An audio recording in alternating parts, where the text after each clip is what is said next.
Thanks for joining us from the Ohio AgNet, voice you know with the news you trust studio, sponsored by BASF, where you can count on the trusted performance of Allivo seed treatment to protect your soybean crop.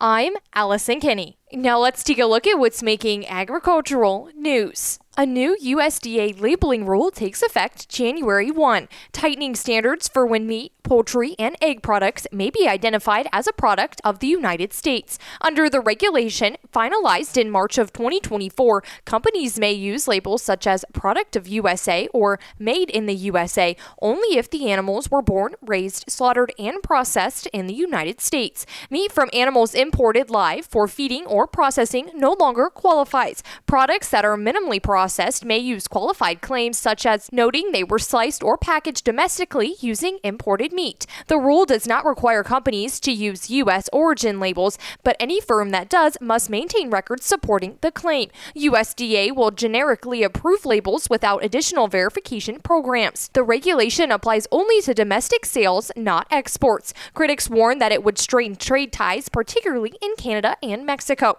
and discourage the import of live animals. Also making headlines, congressional Republicans plan to revive stalled Farm Bill negotiations in January after failing to pass a new measure by the year's end, extending uncertainty for farmers facing high cost, inflation, and trade disruptions. House Agriculture Committee Chairman G.T. Thompson said he hopes to schedule a committee markup ahead of the January 30th funding deadline, though he acknowledged it may be difficult to attach the bill to must-pass spending legislation. The delay means Congress will enter a third year without updating major agricultural policy. Lawmakers remain divided over whether a traditional 5-year farm bill is still achievable. Thompson and Senate Agriculture Chairman John Boozman said progress remains possible, even in an election year, but some policy experts are skeptical, noting recent budget legislation sharply expanded farm subsidies while cutting food assistance, weakening the long-standing political link between the two.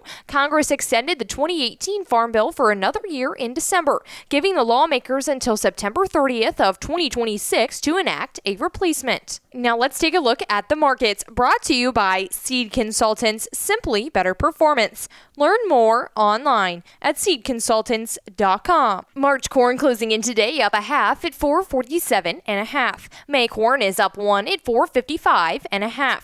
January soybeans are down 1 3/4 at 1051.5. March soybeans down 1 1/4 at 1063 3/4. And July wheat is up 1 1/4 at 538.5. Thanks for joining us. You're listening to the Ohio AgNet.